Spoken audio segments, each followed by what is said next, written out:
El profesor Luis Carlos Narváez es economista de la Universidad de Nariño, especializado en planificación y desarrollo de la Universidad de los Andes, maestría en desarrollo económico de la Universidad de los Andes, doctorado en política social de la Universidad de Baja California y otro doctorado en pobreza y desarrollo económico con postdoctorado en la Universidad de Baja California. Ha trabajado con el distrito Política e Inclusión Social y comedores universitarios, política de discapacidad e inclusión productiva, coordinador de la propuesta Bogotá sin hambre, comedores comunitarios. Han realizado su trabajo en países como Argentina, México, Guatemala, Ecuador y Colombia, manejando la temática de pobreza en perspectivas de privación. Fundador y creador del Centro de Investigación Científica en Pobreza y Desarrollo Económico y Calidad de Vida, institucionalizado por Conciencia, profesor e investigador de pregrado y posgrado y doctorado, 18 libros escritos, conferencia nacional e institucional. Ha participado en ponencias de todo tipo en universidades como Autónoma de México, Universidad de Buenos Aires, Universidad de Ankara, Turquía y Universidad Central de Quito.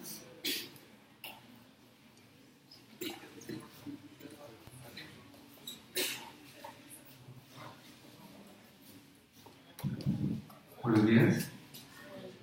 Muy gracias. Qué generosidad por esa lectura de mi hoja de vida. No merezco tanto. Creo que les voy a decir algunas cosas. Uno de mis orgullos es ser hijo de una madre indígena y pertenecer al sur de este país, al sur, hincha del Deportivo Pasto. Ya entenderán que algún día sacamos al Popayán de ganas allá, entonces me disculpo. ¿No? Pero bueno, estamos ahí luchando la vez todavía otra vez, ¿no? Y uno sabe de esos sufrimientos que trae la exclusión, ¿no? En este país es difícil ser mujer, también ser indígena, ser afro, ¿sí?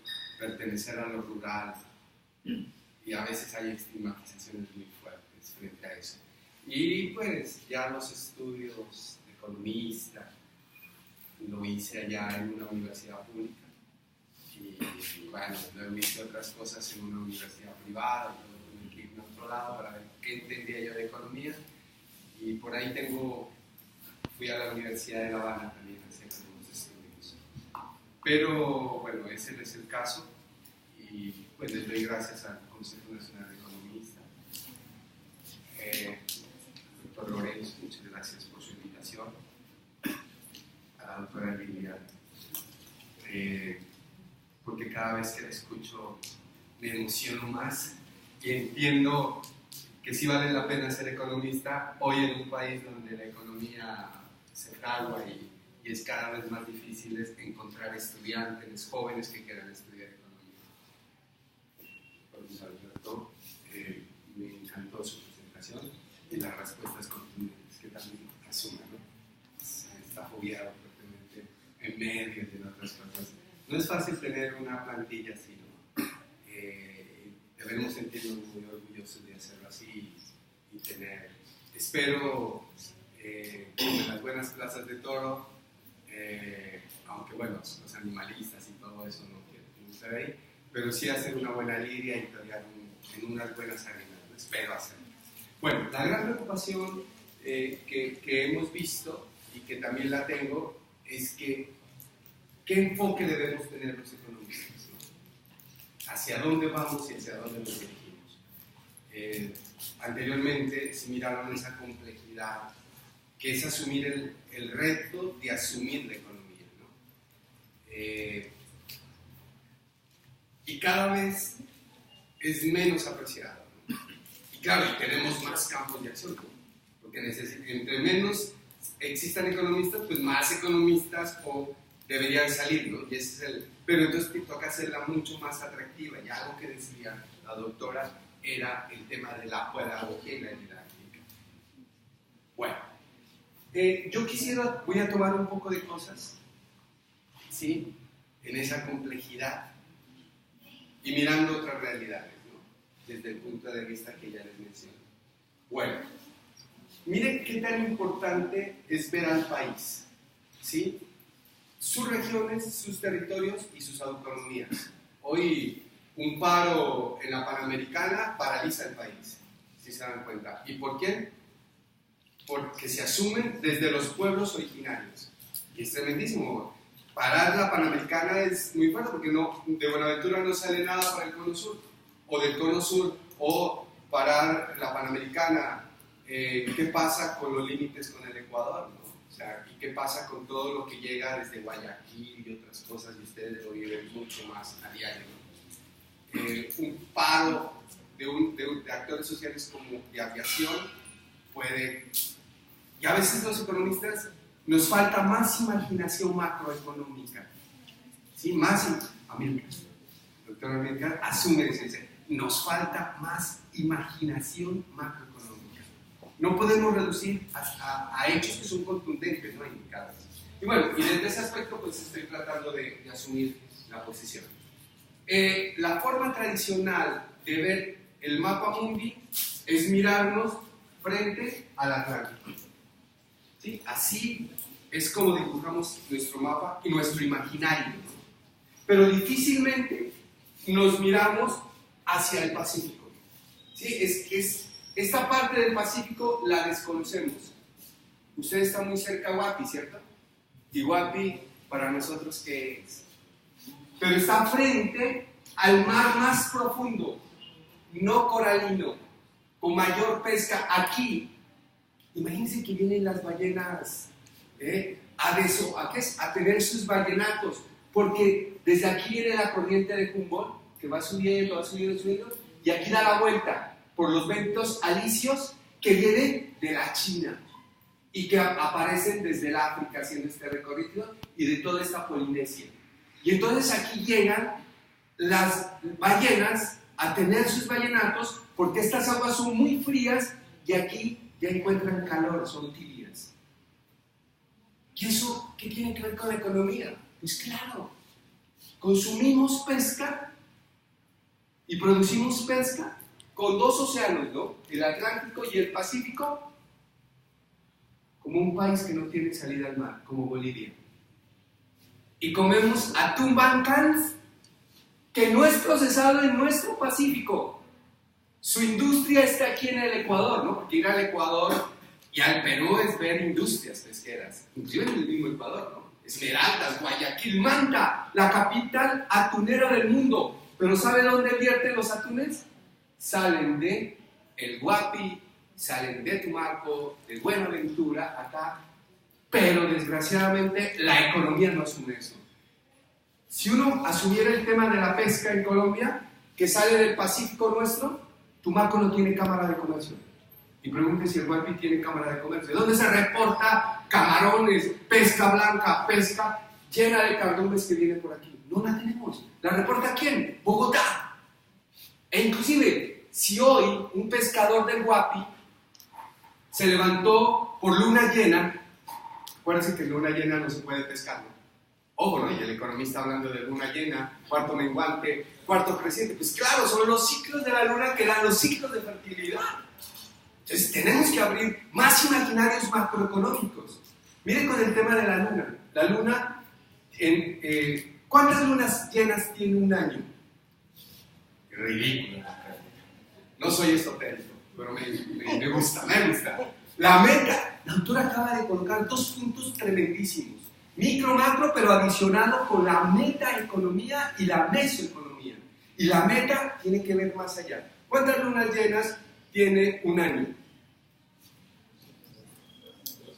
¿Cada cuánto, cada cuánto hay cambio o fases de la luna? Fases. Miren, son preguntas sencillas. Cada 7 días. ¿Sí o no? Cada semana. Miren el 7 tan importante que viene desde acá, ¿no? Desde Egipto. El 7, la semana, los 7 días de la semana. Y el 7, los 7 veces 7. Eso es una vaina logarítmica impresionante. El 7 es importante. Bueno, cada 7 días la luna cambia de fase. Ahorita estamos en luna llena. Seguramente que los que producen alimentos o productos que tengan que ver con flores, o sea, ¿no? Que salgan del árbol hacia afuera o de la raíz hacia afuera, esto es propicio. ¿Por qué? Porque en luna nueva, cuando no se ve la luna nueva, se siembra tubérculos, o sea, los que tienen raíces. ¿Y eso qué tiene que ver con la economía? Pues claro, yo voy a Corabastos, en Bogotá, y tengo que ver ciclos agroecológicos para definir los precios de los alimentos, porque si no, el precio del alimento hoy hace fluctuar la tasa de cambio y la tasa de inflación. No es solamente el precio y la cantidad, ¿no? Reprimir o no tener, estamos buscando desde anoche empanadas de pipián, imagínense. Y anoche yo me salí a buscar las empanadas y yo decía, pues yo doy hasta 10,000 pesos por una empanada de pipián. Imagínense, el alimento cómo cobra valor. Pero también, ¿qué significa la empanada de pipián en la cultura caucana? Y ahí es donde veo la mirada y la perspectiva de la economía a nivel de territorios y de autonomías. Y eso no lo tiene. Una facultad de economía, la economía que se trabaja está a 1,000 kilómetros del país de las costas. Es Bogotá el que define cómo hacer economía. Bueno, ahí voy hablando ahí medio desordenadamente, pero voy trabajando eso. Entonces, pilas con la luna, ¿no? Cuarto creciente, cuarto menguante y luna nueva. Cada 7 días. ¿A qué se parece? 7, 14, 21 y 28. ¿Sí o no? ¿Cuántos? Entonces, en el año hay 13 lunas. 13 lunas llenas. Pero es cada cuánto? 7, 14, 21 y 28. Cada 28 días. Porque nuestro calendario tiene 30, 31 días.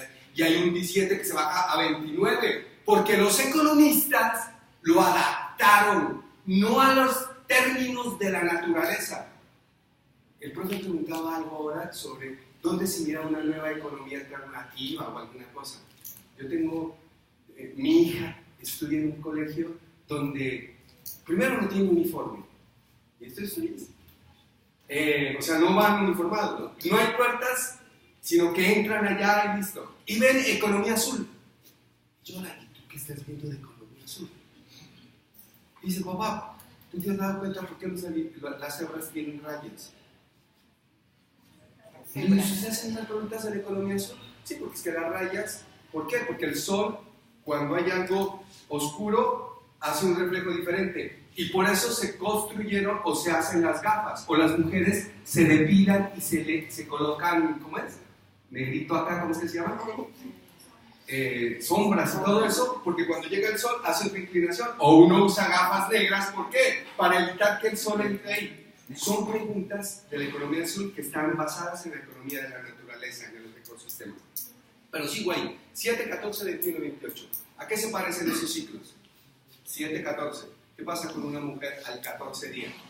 Ojo, no, ni la toque. Porque puede quedar en un estado bellísimo. Y a los 14 se parecen a los ciclos de productividad. ¿Y qué pasa a los 28? Llega el menstruación, que viene de menstruación. Y pilas cuando la luna se oculta y cuando una mujer tiene 28 días. Son diferentes. Toca saber uno dirigirse, ¿no? Bueno, para que ustedes den cuenta, 7, 14, 21 y 28. Pero ellos miran los ciclos de producción. O mirar los solsticios, y aquí va. Nosotros estamos ubicados en la línea ecuatorial, ¿cierto? Muy cerca. En la línea ecuatorial es el centro del mundo. Quito es el centro del mundo. Está aquí, ¿no? Y nosotros estamos aquí. Cauca, Nariño, Guapi, para tomar, ¿no? Tumaco, está en la línea ecuatorial. Estar en la línea ecuatorial significa que estamos por debajo de los trópicos de Cáncer, encima del trópico de Capricornio. Este lugar que está aquí, donde se ubica Colombia, no tiene estaciones, sino, ¿qué tenemos? Microclimas o climas. Mientras que acá abajo, hoy en Argentina está dando el verano, ¿no? Ya empezó la primavera y va a empezar el verano. Entonces, usted va a Buenos Aires, ahora a Buenos Aires, un 24 de diciembre, 20, 30 grados centígrados, ¿no? Y acá arriba, ¿qué sucede en Europa y en Norteamérica? está en invierno, mientras que nosotros no tenemos ese problema. Estamos ubicados en la línea ecuatorial y tenemos clima. Yo les decía, qué ricas esas granadillas. En algunos países de acá arriba, conseguir una granadilla como la que está aquí costaría muchísimo. Oye, y por acá abajo también. Y a veces no alcanzamos a disfrutar lo que tenemos. Bueno, y estamos, como estamos en la línea ecuatorial, estamos, no puede ser muy cercanos al sol. Uno puede decir, bueno, ¿y el sol qué tiene que ver con la producción y con la vida en la economía? Pues miremos los solsticios y los equinoccios. Hay dos solsticios, ¿no? El primer, bueno, solsticio de verano, ¿cuándo es? Junio, 21, 22 y 23. En Colombia se pasa una fiesta religiosa, el día de San Juan y de San Pedro, ¿no? ¿Se acuerdan? Nosotros en el calendario que teníamos, yo me di en un calendario, creo que era B, ¿sí? O A, salíamos en junio a vacaciones. Porque el verano llegaba. Y me acuerdo que los campesinos empezaban a recoger la cosecha. Por eso el puente más tremendo, donde se mueve mucho más dinero, es el puente de San Pedro y San Pablo. Y ese es un ciclo de producción. ¿Y qué tiene que ver eso? Pues claro, nuestra proximidad al sol. Y el 21, 22 y 23, 24 de diciembre está el solsticio de invierno. Y por eso el sol va a empezar a hacer un poco de frío para nosotros. Y la gente empieza a comprar los regalos de Navidad. ¿Por qué? Porque hay que proveer, porque viene un invierno duro, ¿no? Pero bueno, todo esto entonces, los solsticios, los equinoccios, los asumió la iglesia para la producción. Anoche teníamos algún debate, una conversación bien linda, sobre cómo Estados Unidos se forma por líderes visionarios, con imaginarios más fuertes, los cuáqueros, los puritanos, los luteranos, bueno, todo eso, que son donde se origina. Pero cuando ellos recogen la cosecha, la distribuyen para todos y todas. Lo que no nos sucede acá, es diferente, ¿no? Ahorita voy a mostrar unos cuadros de la desigualdad y la posesión de la tierra. Bueno, la cercanía al sol nos hace un país bien subterráneo. Miren, Océano Pacífico, Océano Atlántico, aquí hay una riqueza, es el océano más profundo. Pero preguntemos cómo están nuestros puertos. Y inclusive la economía descuida esto. Yo iba a prácticas a Tumaco, pero porque íbamos a ir a bailar al mar y tomar una cervecita, ¿no? Entonces uno dice, mar, ¿qué es cerveza? Aguardientico, bueno, lo que sea, ¿no? Para lo que no saben. Y vamos al Atlántico, ¿cuál? Una capital de la República a 1000 kilómetros de Barranquilla, Cartagena y Santa Marta. Y hacia el Pacífico, 1000 kilómetros. Y desde Bogotá es mucho más. O sea, tenemos dos mares y desgraciadamente tenemos facultades de economía que tendrían que ver esto a 1000 kilómetros del mar, definiendo Universidad de los Andes, definiendo la perspectiva de las políticas macroeconómicas, sacando sus estudiantes, eso, y no quiero decir que otras, ¿no? Porque la nacional pues es parte de eso, pero ya tiene otra estructura. O sea, las facultades de economía o los programas de economía deberían bordear el Pacífico y el Atlántico. Si no, pregúntese dónde se ubican las capitales del mundo. ¿Dónde están ubicadas? Si no, vaya, haga el... Bueno, el trópico de Cáncer. Y la cercanía al sol es... No sol. Somos un país que tenemos sol, que es luz todos los días. 364 días de nuestra vida tenemos luz. Mientras que acá los países nórdicos no tienen todos los días luz. O sea, digamos, el sol, ¿no? O sea, vemos, bueno, luz no quisiera como decirlo así, ¿no? Sus producciones son diferentes, mientras que aquí tenemos producción, comida, agua. La autora decía, el agua y la biodiversidad. Es impresionante lo que tenemos. ¿Qué país no quisiera invertir en Colombia? Si no, pregunté a los chinos por qué se vienen aquí. Porque tienen agua.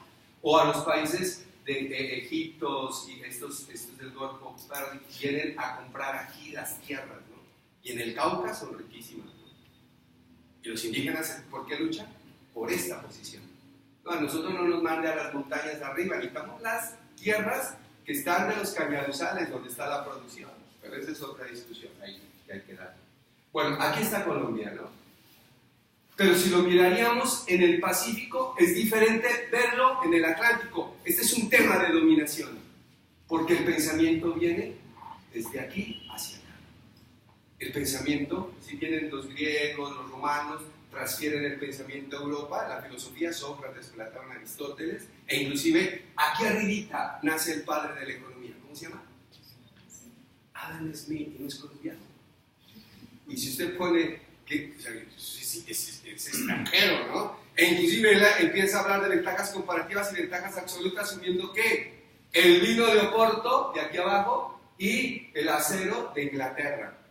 Y nosotros enseñamos ventajas comparativas absolutas y todo eso, economía internacional, con un texto del siglo pasado. Y hay el que no responda a la pregunta, ¿quién es el padre de la economía? No, profe, es que yo no creo que sea un escocés el padre de la economía. Yo creo que es absurdo, ¿no? Y si no contesta bien una ventaja comparativa y absoluto. Adam Smith, ¿sí? Y Ricardo, Adam Smith nunca vio una fábrica. Estaba en plena revolución industrial, ¿no? Nunca fue a una fábrica a trabajar. Ni siquiera había los niños que trabajaban en las cloacas, en el acero, con el hollín y toda esa cuestión. Él vio a un operario hacer la puntica del alfiler y el otro colocarle y crea la división del trabajo. Y le permite a Marx criticarlo con todo, ¿no? Y crea el tema del valor de uso, el valor de cambio, el marxismo, ¿no? Ustedes ven economía política, ¿no? Yo vi hartísimo economía marxista, Dios mío, hasta aquí. Y estando en La Habana cometí un error. Estaba haciendo mi doctorado en economía, en ciencias económicas, y tenía el mínimo de economía, ¿de qué es? De economía política. Y cuando hago el mínimo de economía política era puro marxista. Y yo llegué y dije, ¿saben qué? Voy a agarrar a los neomarxistas. Y agarré a Van Parijs, ¿sí lo han escuchado? Sobre la renta mínima, que es un economista muy fuerte, de Harvard. Tomé a John Romer, igualación en el campo de juego, neomarxista. Y me fui con la justicia social desde el pensamiento liberal, que también tiene eso. Pues ustedes se imaginan ese mínimo en un tribunal, me hicieron pedazos, ¿no? Porque no aceptaba. Y claro, yo había visto marxismo. No quiero decir que el marxismo sea malo ni bueno, pero sí las facultades tienen que hacer un cambio a la mirada de la economía política. Marx redujo todo al tema de obrero. Y ahí estoy de acuerdo cuando Trotsky, ¿se acuerda? Que le decía, oye, el tema de la jornada de trabajo es diferente para un campesino que para un obrero. El campesino se levanta a las 3, 4 de la mañana de la cosecha. ¿O no les pasa eso? No tienen jornadas de trabajo. ¿Se acuerdan del 8-8-8 que lo estudiamos en economía? 8 horas para trabajar, 8 horas para descansar y 8 horas para dormir, ¿no? Que es la gran ganancia de Marx también, ¿no? Inclusive, ¿no? 8-8-8. Y llega Trotsky y dice, no señor, porque el campesino se levanta más temprano. O nuestros viejos, cómo nos ayudaron a producir este país. No estuvieron diciendo, no, a las 8 de la noche me voy a acostar. Una mamá, cuando cuida a sus hijos, cuando se levanta a las 4 de la mañana, ya lleva encima toda una jornada laboral, y cuando llega a la empresa, sigue trabajando, y segunda jornada laboral, y cuando llega en la noche, no se duerme, llega a atender a su esposo. No a liberar a nosotros. Es la reina de nosotros. Y llega a preparar la comida del niño o la niña y ya se le la tarea. ¿Dónde se refleja esa jornada de trabajo? Por eso asumir el tema de la economía del cuidado es difícil. Y la economía de la mujer, el género. El salario tiene rostro de varón y asumir el tema del tesoro. Voy con eso. Entonces, mirarnos aquí en el Pacífico, mire cómo nos miraríamos. Polinesia, la China, los Tigres. Mire, un barco desde aquí al Guapi se demoraría menos de 20 días. Y llega. Mire, uno va a Tumaco, porque pues vengo de ese lugar, también no de Pasto, y nosotros íbamos y saludamos a los barcos lejanos de China, y nosotros los miramos, pobrecitos, los manes vienen viajando todo esto, ¿no? Y cuando bajaban, vengan a comer, y uno encontraba unos containers llenos de camarones, de atunes, que se los llevan nuevamente para acá. Y nosotros sintiendo que son pobrecitos, porque viene de tan lejos. Ellos sí tenían una mirada, mientras que nuestras canoitas ni alcanzan a salir. Ustedes han visto, ¿no? Nuestros barcos, esta infraestructura, esta maquinaria macroeconómica. Colombia está ahí, pero mire otro detalle. Bueno, entonces, coloco un punto de geopolítica a nivel de los mares y desde otras condiciones, y pensando en temas de la naturaleza a través del sol, ¿no? Los solsticios, los equinoccios. Los equinoccios son 21 de septiembre y 21 de donde entra la primavera y donde entra el otoño, ¿no? Pero son importantes. Inclusive uno puede verlo, cómo sale el sol. Bueno, el sol nunca sale, ¿no? Nosotros hacemos este giro, ¿no? Pero la ubicación del sol, el sol sale desde oriente, ¿no? Y hace un giro como una S. Como en Bogotá sale desde los cerros orientales. ¿Por qué se llaman cerros orientales? Porque el sol orienta. Entonces uno se pierde y se mira los cerros orientales. Y arriba en la noche, cuando usted sale, inclusive usted sale aquí mirando el oriente y mira hacia arriba, ve la constelación de Orión, 3 estrellas, un cinturón. Y si mira al sur, ve la cruz del sur. ¿Se recuerdan? Sí, mire la cruz del sur diciendo. ¿Pero qué significa el cinturón de Orión en la producción? Muchísimo.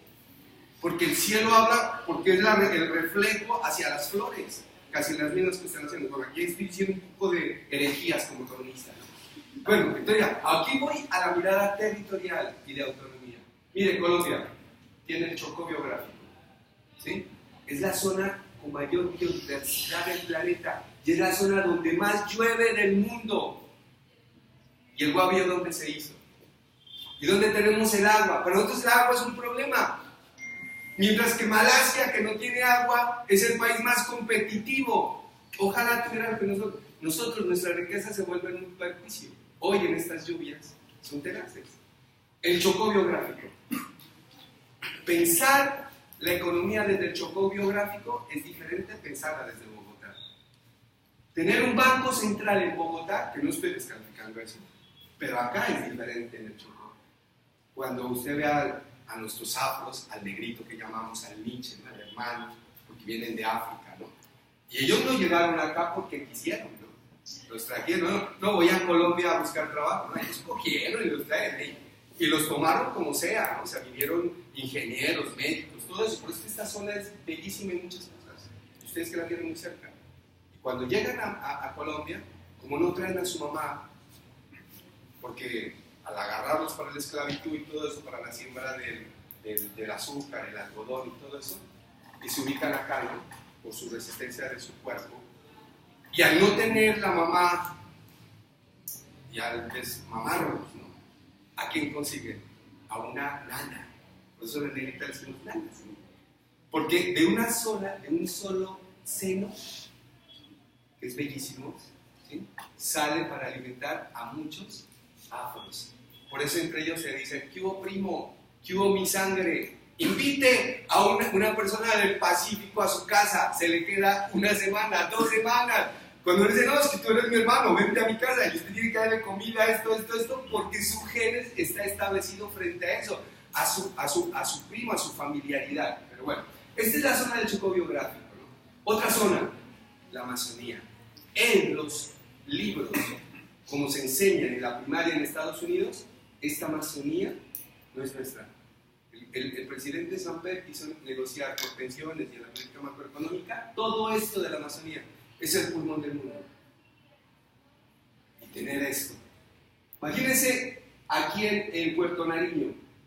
¿Cómo se vive? Los que han ido a Puerto Nariño, Amazonas, se mira todo, ¿no? En Perú, parte del Brasil, y las economías se mueven diferente. Y igualmente en el trapezo amazónico. La Orinoquía, ríos en cantidad. Y ahí voy, ya casi. Y la costa, ¿no? La sabana costera.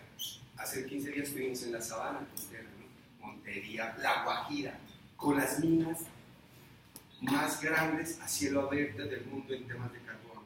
Y lo dirán Luis Alberto, todo el eje minero ahí establecido. O sea, está establecido aquí. Mira este país tan rico, la biodiversidad, el agua, toda la cantidad de producción de sabanas, de la sabana y todo eso. Pero quien domina el país es el centro. Cali, Bogotá a 1000 kilómetros, decía, no hay transversales. Ahorita sí tenemos una transversal a Villavicencio, pero no hay una transversal hacia el Pacífico. No hay algo que llegue hacia la Amazonía. Para llegar a la costa lo podríamos decir, ¿no? Y otro, Antioquia, los paisas, ¿no? Y lo decía, ¿no? ¿Qué significa paisa? país. Ellos se llaman paisas como país. Una cosa es ser hincha del Nacional y otra cosa es ser hincha del Medellín, ¿no?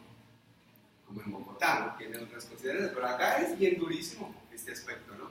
Por eso el Nacional es de todo Colombia, ¿sí? Se asume en ese criterio. Y tenemos una réplica, Barranquilla, Santa Marta, Barranquilla y Cartagena, esta réplica. Pero este país de acá es diferente a este país de este triángulo, y diferente a este, diferente a este, diferente a este y diferente a este. No los podemos poner a pensar iguales. E incluso estos países de la costa, con cosas muy sencillas del deporte, aquí deberíamos, ¿qué sucede cuando juega la selección Colombia y clasifica? ¿Cuánto se mueve en la inflación? Yo tengo un amigo que estudia economía y fútbol y hace todos los análisis, ¿no? Deciden presidentes un partido de fútbol, ¿se acuerda? Que el pibe Valderrama sale, no sé qué, no sé cuándo. Y entonces la guerrilla, el golpe de estadio, se abraza con los bueno, todo un partido de fútbol decide muchísimos nacionalismo que nuestra propia economía, ¿no? Bueno, pero voy a ir. Mire, bueno, la selección Colombia juega acá en Barranquilla, ¿no? Por sus condiciones y todo, y por el apasionamiento. Pero ¿a qué se parece? ¿Qué equipo de fútbol en Barranquilla cuál es? El Junior. Tu papá. Su camiseta, ¿a qué se parece? ¿A qué bandera del mundo se parece? ¿Sí lo han visto? Las rayas azules, blancas y rojas. ¿A qué se parece? A un país que queda por acá arriba, ¿no? En los Estados Unidos. Ellos piensan afuera, nosotros pensamos adentro. Yo estoy seguro que mucha gente del Cauca piensa hacia adentro y la gente está pensando hacia acá. Mientras que ellos piensan, su deporte bandera, el béisbol. Yo nunca aprendí a jugar béisbol. Acá en este territorio, pues, para nosotros, pero el deporte más fuerte es, y si usted empieza a mirar, este país piensa hacia afuera. Los que estamos por acá pensamos hacia adentro. Somos un país de regiones, de territorios. Y no podemos unificar una sola microeconomía, que es la expresión más humana, ¿no? Empresa y familia. Una sola macroeconomía. Y por eso establezco que lo que la doctora manifiesta sobre la meta, la mesa y la economía es una estructura que nos abre direcciones. Pero también, ¿por qué se fortalecen estos dos centros, no? El Triángulo de Oro, Bogotá y Cartagena, Santa Marta y Barranquilla. Porque nosotros nos hicimos y seguimos haciéndonos a través de un río que va de sur a norte. ¿Cuál es? El Magdalena, y el Cauca llega acá, ¿no? Y al lado, mira, de sur a norte. Por eso es difícil preguntarle, ¿dónde queda el este? Y si dieran un ejercicio ahorita, ¿dónde queda el este? ¿Dónde queda el oeste? ¿Dónde queda oriente? Pero si les pregunto dónde queda el sur, ustedes ya definen inmediatamente, ¿no? ¿Y dónde queda el norte? Bueno, esa condición de norte está. Entonces el río pasa por el río Magdalena, que va en una línea atravesando estos elementos que están aquí. Hoy va a ser navegable, ¿no? Hace el domingo estuve por el río Magdalena en una población que se llama Flandes, ¿no? Y ya le están dragando para colocar todo eso y poder navegar, ¿no? Gabriel García Márquez hace un bello libro, ¿no? El amor en los tiempos de cólera, ¿no? Escribiendo desde acá, ¿no? Y al lado del río Magdalena viene la carretera panamericana. Usted se imagina a través de dos fuentes y vías de comunicación. Pues una de las dos tiene que acabarse. ¿Y por qué es más importante una carretera? Porque tiene automotriz, llantas, todo eso. Pero es que se murió el río de alguna forma, ¿no? Y al lado esta es la carretera, al lado está el ferrocarril. Y cuando uno viajaba, yo me acuerdo cuando viajaba de Pasto hacia Cali y hasta Bogotá, mi papá me decía, ve al río Magdalena, y uno iba por la carretera, ¿no? Subiendo, llegaba a la línea, bajaba al Tolima y encontraba ahí, ¿no? Y vea el ferrocarril donde venía, ¿no? Había un ferrocarril que venía desde acá. Mire, el país piensa así, ¿no? Y tenemos, los economistas, un gran reto de pensar diferentes, de mayores hegemonías y miradas. Bueno, voy a adelantar para acabar. Pero además tenemos cordilleras. Muy pocos países tienen la cordillera. Viaje en Europa, 3 días. Salga usted del País Vasco. Tuve la oportunidad de estudiar en la Universidad del País Vasco. Irme a Francia o hacer el recorrido así, y usted ve o ve el Tour de France y van subiendo y la misma montaña, días, el mismo color, no sé qué, mientras que usted tiene 3 cordilleras, ¿no? Y estas 3 cordilleras, nosotros en un viaje hacemos diferentes climas, ¿o no? Váyase usted para Pasto, mi tierra, sale de aquí, luego va subiendo y empieza a coger el frío y empieza a bajar y empieza a ver el campesino con su sombrerito diferente, ¿no? Luego la manga más arremangada, luego va empezando a ver campesinos de diferentes campesinos. Por eso el tema del territorio es tan tenaz. Muy pocos economistas y en el país se han metido un criterio a manejar el ordenamiento territorial. Porque entre un lugar y otro somos muy parecidos. Y el ordenamiento, mire, nosotros los nariñenses dependimos de ¿quién? Del virreinato del Cauca. Somos hijos de ustedes, ¿no? Y hay unos límites durísimos, ¿no?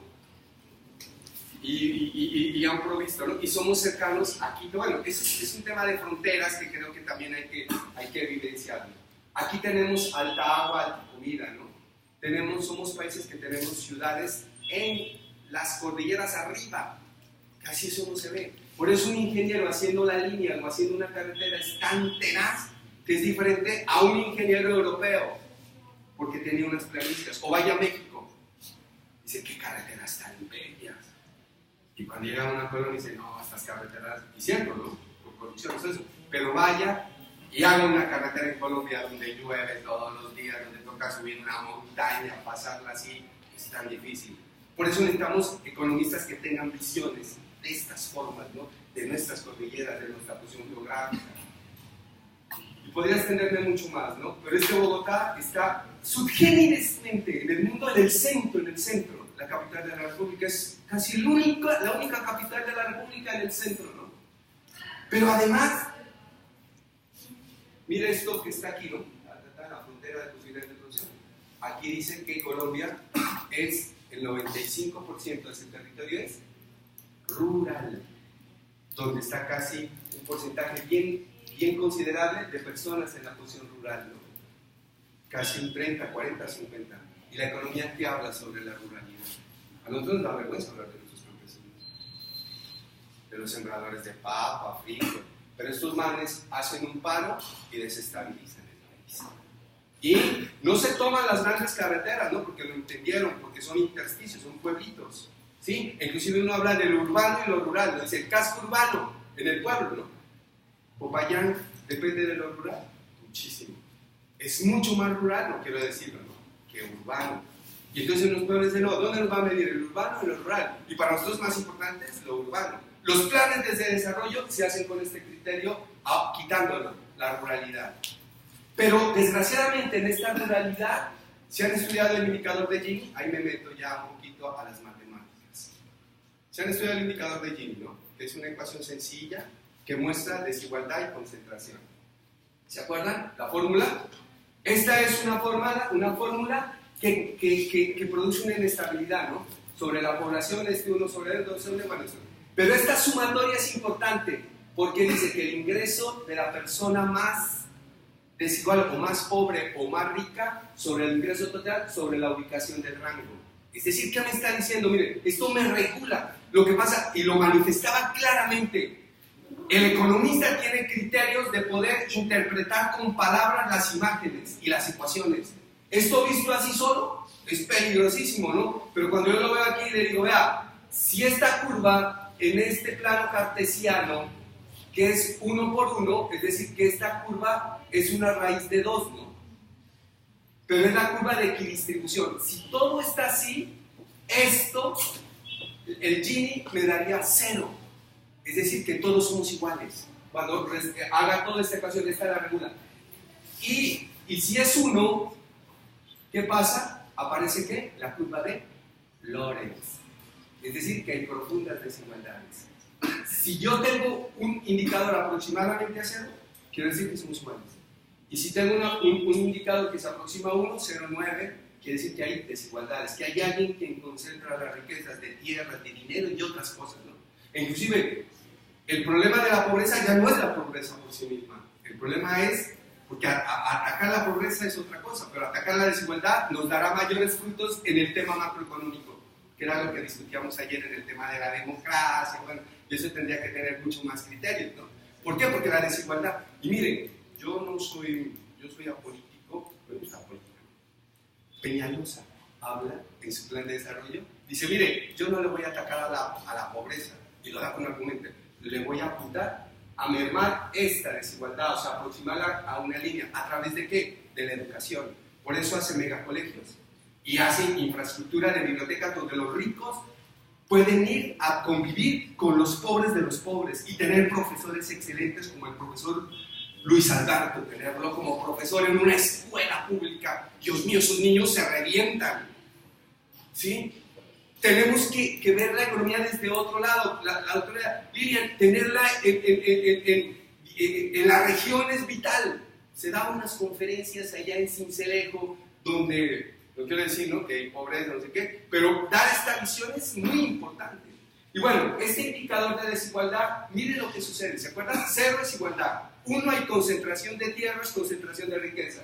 Y mire para Colombia por departamentos, ¿cómo está esto? Si yo logro entenderlo. Si yo desde mis aulas de clase empiezo a hacer esto y hago trabajo de campo, viajando por todas estas regiones que les decía, ¿no? Viajando por todo este país. Y mire la desigualdad, ¿no?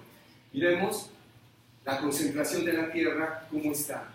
Mire, departamentos como el Valle del Cauca, que está muy cerca de ustedes, mire. La concentración o la desigualdad está en qué? 0,809. ¿Usted se imagina que una sola familia o dos familias tienen la concentración de la propiedad en la tierra? Son las dueñas de la tierra. Y no quiero hablar de quién es, ¿no? En el Congreso de la Publicación hicieron un análisis de los congresistas. Son dueños de casi más del 70% del país. La alcaldesa o la gobernadora del Valle está entre esos afortunados que tienen las tierras más amplias. El profesor Caicedo se fue, que lo escuchan. Ese apellido Caicedo es tenaz, pero es chévere. Las plazas de Colombia son Bolívar, ¿no? La plaza de Bolívar. No hay plaza Santander, ¿no? Son parques, ¿no? Las plazas en Colombia son cuadradas, que es otro tema, ¿no? ¿A qué son cuadradas? Porque el cuadrado es símbolo de dominación. No son redondas como en Portugal o en algunas en Brasil. Porque la mesa redonda, ¿qué quiere decir? Cuando usted, el profesor dice, hagamos una mesa redonda. Y le dice, ¿usted tiene uno por participar? Dice, no, un momentico, la mesa redonda, en ninguna parte está la verdad. Por eso la mesa, el papá se sienta a una esquina y si es bien conservador, empieza con la bendición de los alimentos y todo eso. Pero en una mesa redonda, todos tienen la posibilidad de eso. Pero es sub generis, pongámosle, en el valle, que la plaza central del Valle del Cauca lleve el apellido Caicedo, porque es el dueño de todo, fueron los caicedos del Valle del Cauca y del Cauca mismo y hasta Armenia. Y eso hay que entenderlo. Hay un personaje que se llama Emiliano Espina, si no han leído, ¿no? Es bellísimo en ese estado. Bueno, y si usted puede ver acá, vea, mire esta desigualdad tan grande, ¿no? Este departamento, el Meta, ¿saben, no? El Meta, ¿no? Que es nuestra esperanza. Por acá tenemos otros más fuertes, así el Valle, los Altenderes, bueno, todo lo que corresponde a esto. Pero en estos departamentos donde hay concentración, muestra lo siguiente. Voy a mostrar un tema de seguridad alimentaria. Ya voy terminando. ¿Recuerdan esta en geometría económica? La frontera de posibilidades de producción. ¿Se acuerdan? La frontera de posibilidades de producción tiene una ecuación también, ¿no? Para poder definir esta función. Dice, y voy a utilizar a Pareto. Ya voy terminando, discúlpenme porque estoy abusando del tiempo de ustedes. Pareto dice, en el óptimo paretiano, que es la economía del bienestar, la teoría del equilibrio, Juan Ras y todo esto, ¿no? Que se trabaja la teoría del equilibrio, dice, yo estoy aquí. Y le dice, y llega y hay una intervención de una industria, de una empresa, de otras cosas, o sea, macroeconómicas. Le dice, oiga, déjame aquí. O si me llevas a una frontera más grande del crecimiento económico, yo te digo que tú crezcas, pero a mí me dejas como estaba.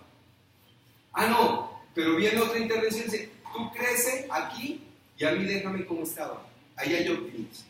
Por lo menos dice, tú ganas, pero a mí me dejas quieto, ¿no? Como en una separación. Ya no nos hagamos daño los dos. Dividamos esto.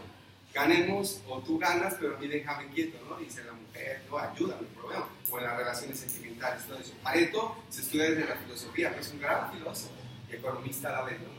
¿Y qué dice Pareto en el segundo óptimo? ¿Sabe qué? En F. Cuando tú crezcas, que los dos ganemos. O sea, tú ganas y tú ganas. El óptimo paretiano.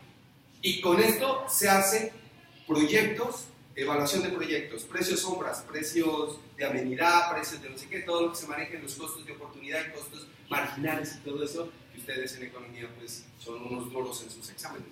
Pero miren lo que hace la economía de equilibrio. Tiene un grave problema. Y ese es un análisis que apliqué haciendo mis clases en la Universidad de Los Andes. El equilibrio, y Pareto, que es un padre duro, dice, ¿qué sucede aquí, en F? Cuando tú creces como frontera, el Producto Interno Bruto crece, o el Producto Nacional Neto, o la macroeconomía va muy bien, hay gente que pierde, entonces pierdes tú, y también pierde. O sea, creció, pero todos perdimos. Y entonces me dice, mientras que aquí todos ganamos, aquí me dejas quieto a mí y tú ganaste, y aquí todos perdemos como sociedad.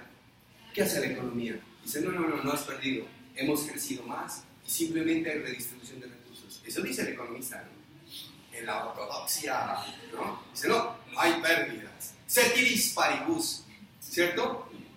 Ceteris paribus. El problema es la realidad que no se adaptó a los términos macroeconómicos. Y entonces dice, oye, pero ¿qué hacemos con este que perdió y también que perdimos? Dice, ¿sabe qué? Aquí falta una compensación. Y saltan otros dos economistas, Hitcher y Caldor, y dice, claro, van a estar mejores. Acá era menos economía, acá están mejores, y la compensación se puede establecer. Y claro, tributando y todo lo que corresponde, una compensación. Pero ahí entra en un proceso filosófico. La compensación con justicia social, que la economía debe valorarla muchísimo. O sea, aquí hay perdedores. O sea, si sacamos a los pescadores del Pacífico, seguro que van a perder, no solamente monetariamente, sino su vida, su tierra. Porque la tierra para ellos es el agua, el mar, las estrellas, la luna. Y otras cosas, dice. Y la comunidad, ¿no? Vivir en comunidad es tan tenaz. Vivir en una maloca es otra cosa, ¿no? O ver al afro que se levanta a las 11 de la mañana y se esta partida de perezoso, ¿no? Allá en el Guapi, Tumaco, Buenaventura. Por esto perdone, ¿no? Quiero no pensar peyorativo. Estos negros son vagos, ¿no? O no sé qué. O ir a la costa y mirar lo mismo. No son vagos. Ellos conocen los ciclos del sol y la luna. ¿Para qué se van a levantar en luna llena? En cambio, usted viene de acá, de Popayán, todo enérgico, economista, y uno llega desde Bogotá y dice, no, hay que levantarse temprano, vaya a pescar a ver si pesca. Pero cuando le pregunta al negrito, a la negrita, perdone, dice, no, aquí comiendo un patacón con una cervecita, porque anoche me tocó pescar toda la noche, ¿no ve que en luna llena los peces no salen? Y yo me pasé temprano ir a pescar, pues tampoco salía, entonces son idiosincrasias ahí, ¿no? En esto, bueno, entonces ya hablamos de esto y de esto. Pero miren lo que sucede, todo esto es la frontera de posibilidades de producción agrícola. Colombia tiene 21 millones de hectáreas, ¿no? El 50, el 51% son estas hectáreas que sirven para la producción agrícola, ¿no? Que es lo que los indígenas hoy luchan y dicen, no me manda el páramo, porque es que yo respeto el páramo, porque ahí hay nacimientos de agua. Ah, no, siempre papas allá, no, estoy acabando con el agua. Deme las tierras que yo puedo producir y puedo competir. Y bueno, toda esta zona es lo agropecuario. Pero mire lo que sucede. Lo que está aquí dice más del ¿qué?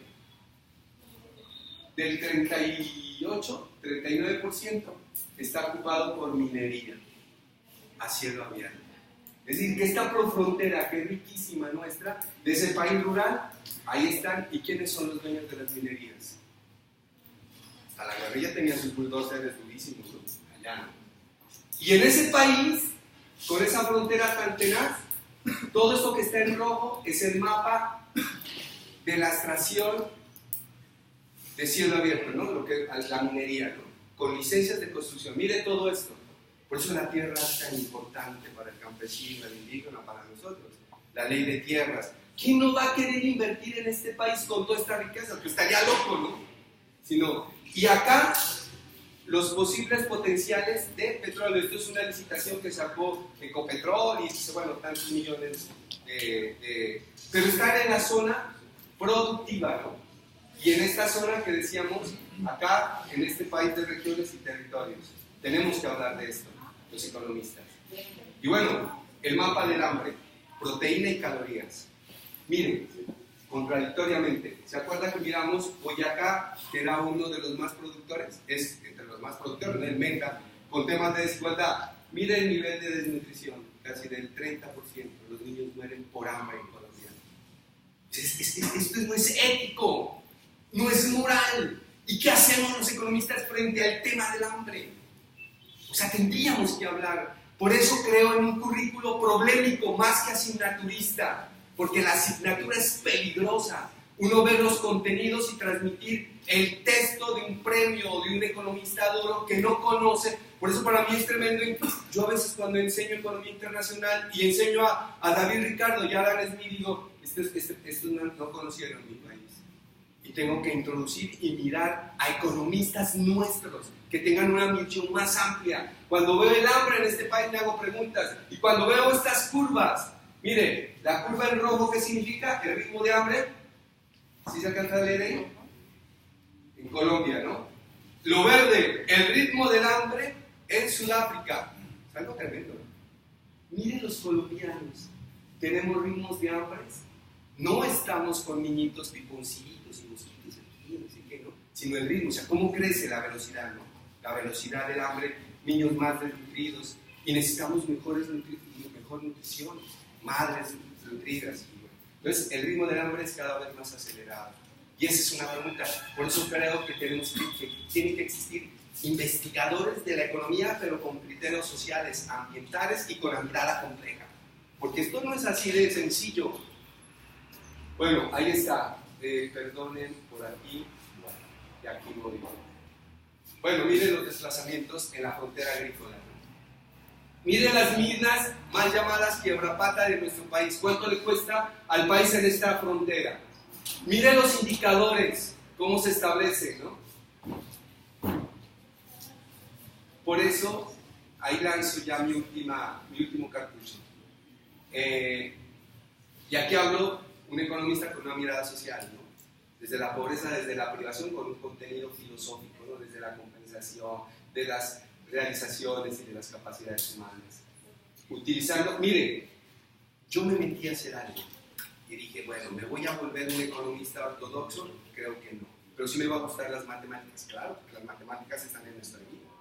Solo al levantar este brazo, yo hago trigonometría, ¿no? Y si voy a tocar falange, flanquín y flanqueta, ¿qué está haciendo? Trigonometría, juego de ángulos. Cuando el maestro de obra llega y pinta esta pared, cateto opuesto sobre cateto adyacente, y cuando coloca una escalera, ¿qué se llama eso? Hipotenusa, ¿cierto? En el plano cartesiano. Pero el maestro no dice, oye, dame una hipotenusa de esto y un seno sobre coseno, ¿no? Oye, me vas a botar, ¿no? Ni con sus palabras oeces y todo eso. Eso es pedagogía, didáctica y metodología. Y ese maestro de obra sabe más de trigonometría que nosotros, ¿no? Bueno, entonces me fui por unos pensadores. Empecé trabajando con Sen, Premio Nobel de Economía, en el concepto de capacidad humana. Y él se gana el Premio Nobel, Amartya Sen, no solamente por dictámenes macroeconómicos, ¿sabe por qué? Porque introduce la ética y la moral y el concepto filosófico y plotea por dentro la economía. Y se gana el Premio Nobel. Tiene una gran mujer al lado, ¿no? Bueno, las malas lenguas dicen que es su amante, ¿no? No, bueno, eso es, ya no me meto chisme. Es Martha Nussbaum, el tema de capacidad. Por eso al lado de una gran mujer hay un gran hombre. Y Martha Nussbaum le da el criterio filosófico, ético y moral. Y este tipo llega a ser premio Nobel para el mundo en pobreza. Es el único premio Nobel que le trabaja esto. Y hace una ecuación barbarísima. Y bueno, y este personaje que se llama ¿qué? John Rawls, el teórico de la justicia. Estoy hablando de Harvard, ¿no? Estoy hablando de profesores de Cambridge, bueno, hindúes. pero con criterios sociales. Parece que estuviera hablando de izquierda. Ni siquiera la izquierda sabe todo esto. Yo el lunes tuve un debate con excombatientes en una mesa de diálogo que me invitaron para hablar sobre el conflicto armado en Colombia. Nada simplemente me fui a la guerrilla porque era pobre, y ese no era un concepto, pero hay criterios filosóficos y políticos. Por eso el economista tiene que ir mucho más allá. Mire, Sen es matemático, filósofo y economista. John Rawls, filosofía pura, teoría de la justicia, dice, acepto la desigualdad siempre y cuando, si yo estoy bien, compense a los menos favorecidos. Y por ahí aparece un Dworkin y dice, no, tampoco.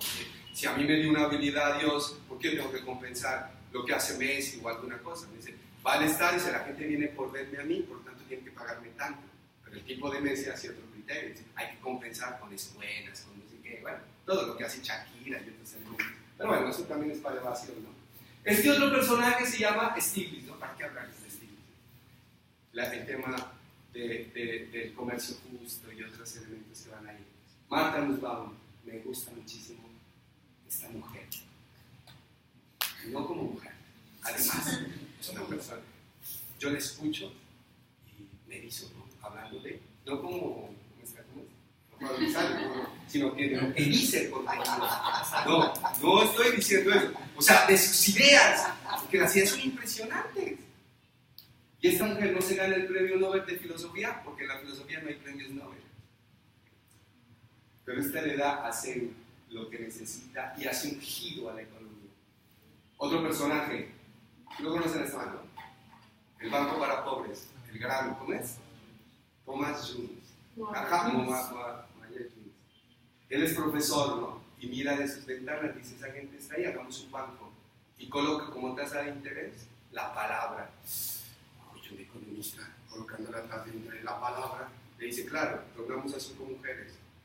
Pero si usted no paga, las 4 que siguen no tendrán un crédito. Es decir, que yo me reúno y digo, creo en su palabra. Y le quitan todo el tramitología. Son valores. Los fundamentos son valores. Que mi doctora habla muy profundamente de eso. Los mínimos, la palabra, el respeto. Y nosotros somos creados en eso. Este man, perdónenme, no hay economista, este es premio Nobel de Economía Alternativa, ¿no? Y habla sobre los intersticios, las cosas más pequeñas, ¿no? Y en un texto ahorita que ya es un bestseller, se llama Economista, la economía descansa, ¿no? Pero el último texto que lo escribe con un físico y un economista, y un químico, de la economía enmascarada. Y habla durísimo. Este es, o sea, mirar la matriz y toda la matriz del mismo producto. Y este otro personaje es nuestro, de América Latina, Enrique Dussel, filósofo de la teoría de la justicia con compensación social. Es posible un premio Nobel que tenemos ahí en la literatura, pero con criterios de economía. En eso somos fuertes. Yo lo tuve, él fue rector de la Universidad Autónoma de México, y lo tuve como profesor mío, y hace toda una caracterización en tema de darle valores. Es muy religioso también, judío. O sea, estudia Marx desde la teología, porque Marx encuentra en el Evangelio algo. Porque el Evangelio y Jesús sí coloca la palabra de pobreza, o sea, no reduce, muestra al pobre. Por eso dice que un rico no puede trabajar y toda esa vaina. Y él lo analiza desde allá, es impresionante. Y le da una pues mata unas categorizaciones impresionantes. Y otro que me gusta mucho, entre otros, es William Ospina. Lean el texto último, ¿no? Para que se acabe esta vaina. Y ahí habla, o la franja amarilla y toda esta cuestión. Él estuvo aquí en la Universidad de Toca, ha estado. Bueno, y ya finalizo con esto, se los prometo. Sen, mira esta ecuación tan bella. Yo la trabajo con niños de bachillerato, esta ecuación. Hicimos un trabajo con niños, con gente que no ha ido a la universidad. Hicimos levantamientos en Guadalajara y esta es una propuesta que quiero dejársela al Consejo Nacional de Economistas para ver si nos colocamos un observatorio en el pensamiento de Sen y con otros. Miren lo que hace este personaje. H, ¿cuántos pobres son? I, hay pobres más pobres que otros y hay que definirlos y hay que analizarlos. Porque una cosa es ser pobre mujer y otra cosa es ser pobre viejo y otra cosa es ser pobre niño. Y otra cosa es pobre en lo rural o en lo urbano. Y otra cosa es ser pobre indígena y afro. O una persona con una enfermedad que para la macroeconomía es un problema, porque las enfermedades de altos riesgos no generan tasas internas de retorno. Por lo tanto, esta I me permite ver las brechas y este indicador de Gini me permite ver la desigualdad, y aquí hace una corrección y formula esta ecuación, una ecuación sensible. No la tiene Colombia, muy pocos países la tienen, y ojalá, doctor Lorenzo, podamos establecer un centro de investigación caracterizado. Ya tengo el software, con eso yo me gradué en la universidad, perdón, no hablo de mis títulos, en la Universidad de Baja California, con el pensamiento de Zen, a través de esta ecuación, y saqué mi doctorado y mi postdoctorado. Perdone, ¿no?, que les hable de eso, no quiero hablar de mí mismo. Y tenemos el software, tenemos un poco de cosas para colocar a todos los chicos a nivel de región, y que el Consejo Nacional de Economistas sea un faro para decir la pobreza, sus desigualdades, sus intensidades, o sea, un centro de investigación que no lo tiene cualquier país. Bueno, eso es lo que dice Shane, ¿no?, que los pobres son desiguales. Esto hay que producir, no una línea de pobreza mandada por el Banco Mundial, sino una línea de dignidad. Discutir la dignidad como economistas es un punto vital, ¿no? Bueno, los pobres son desiguales, son diferentes, bueno, ahí, perdónenme que ya. Y esta ecuación, la de Foster, este es otro economista fuerte. Foster tiene un concepto matemático, filosófico y no sé qué, y toma una covarianza, ¿sí la ven aquí? Un alfa elevado a la 1, a la 0 y a la 2. Y cuando hace esta covarianza dice que la pobreza, la desigualdad, el hambre no es igual en todas partes. A elevarlo a la 2 le permite mostrar la severidad. Como una cosa es ser pobre en el Cauca y ser pobre en Bogotá es diferente, no podemos medir igual. Y no solamente pobreza, ¿no?, desigualdad, intensidad, brecha y otros elementos. Es una manera territorial. Y hay otro personaje acá, bueno, que es Taylor, y aplica un logaritmo. A mí no me gusta el logaritmo. Y cuando yo empiezo a leer este indicador entrópico, que es traído de la naturaleza, y digo, bueno, ¿para qué sirve el logaritmo? Esto es de naturales, y esto dice, ¿sabe que el logaritmo es como unas gafas, o como un zoom? ¿Sí? ¿Lo aproximo o lo alejo? Y este país hay que verlo con logaritmos, o sea, verlo. ¿Qué es ser pobre, ser mujer, indígena, con una discapacidad y con una enfermedad como el cáncer? Puchas, esa pobreza es diferente. A un pobre en Bogotá que puede ser desplazado, el logaritmo me alcanza a ver a nivel territorial y Foster me alcanza a ver a nivel de poblaciones. Y miren las ecuaciones, ¿no? Y vuelvo, usted tiene que aprender a ponerle palabras a esto. Si no le pone palabras, y ahí es donde el economista tiene que saber leer sus últimas filinas, que me las he aprendido en todas eso. Me disculpe que me refiera porque usted da una entrada contundente, muy contundente a esto. Y bueno, y ahorita estamos con el de capacidades, somos desiguales, ¿no? Bueno, todo lo que tiene que ver aquí. Y los circuitos económicos. Los pobres mueven la economía de este país. Si no, solamente dejo ahí, porque debajo de la línea de pobreza hay pobres, bien pobres. ¿Por qué Carulla se fue a colocar? Bueno, Carulla, ¿no? El sistema, yo trabajando como casi en hambre, me di mucho más cuenta. Carulla hace tiendas, Carulla, ¿no? O el Éxito hace microtiendas en los barrios. ¿Por qué? Porque las monedas están allá. Y los pobres sí tienen palabra a veces, ¿no? No quiere decir que todo, ¿no? Pero las moneditas, ahí está la ruta que habla sobre la pirámide, ¿no? Abajo. Y simplemente, si los pobres hoy cogieran sus celulares y no llamaran más a los minutos del celular, ¿qué sucedería en Colombia? Se van. ¿Qué sí sucede si no ahorran sus cuentas? Pues los pobres. Y este circuito económico hay que verlo muy bien en movimiento. El SOFAR determina eso. ¿Cuánto mueve Bogotá? Ya tenemos todo el movimiento de Bogotá en alimentos, en comida, en papel higiénico, en todo eso, y eso es una rentabilidad impresionante. Los pobres son importantes para eso. Bueno, ya no les digo más nada. La posibilidad de un currículo, ¿no? Sobre las líneas de investigación que trabajaría el centro de investigación, sobre los criterios, sobre las problemáticas, las temáticas que se podrían manejar desde ahí. Y pues a eso lo paso así, a grosso modo, ¿no?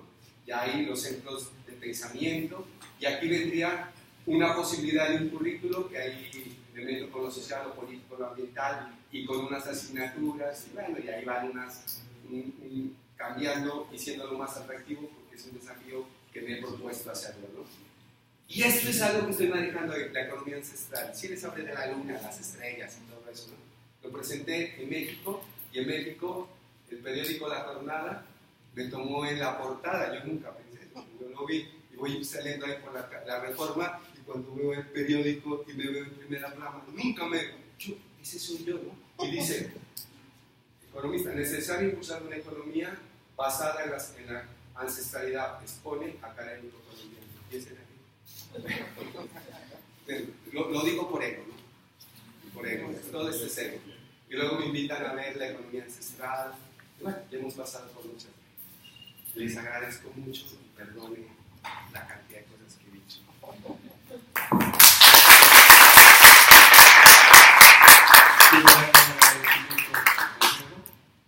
Y a las personas que venían de Pasto por unos temas interesantes y les tocó hoy escucharme, a mi hermana y a mi cuñada. Muchas gracias por estar aquí.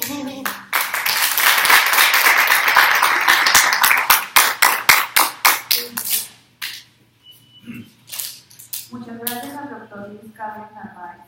Para finalizar, llamamos al general Lorenzo Hernández y la doctora Aleja María Barrera Amaya. Ángela, que les van a dirigir la conferencia de defensa de la profesión de la economía. El general Lorenzo Hernández Sánchez tiene un pregrado en Economía de la Universidad de Gran Colombia, pregrado en Administración Policial de la Escuela Nacional de Policía General, especializado en Criminología de la Universidad Complutense de Madrid, España, especialista en resolución de conflictos de la Pontificia Universidad Javeriana, maestría en Relaciones Internacionales y Resolución de Conflictos, especialista en Geopolítica de la Universidad Militar de Bogotá, alta gerencia y dirección para empresarios de la Escuela de Negocios de la Universidad de La Sabana, alta gerencia para directivos de la Universidad Javeriana, cursos de preparación en mando y dirección para directivos de diferentes grados del escalafón policial, llegando hasta el grado de general de la República de Colombia de la Policía Nacional. En cuanto a los cargos que de acuerdo al grado le permiten, jefe de presupuesto y finanzas de la Policía Nacional, subdirector financiero del Fondo Tributario de la Policía Nacional, investigador policial, con preparación en la DEA de los Estados Unidos de América y del Departamento de Estados y Defensor de Estados Unidos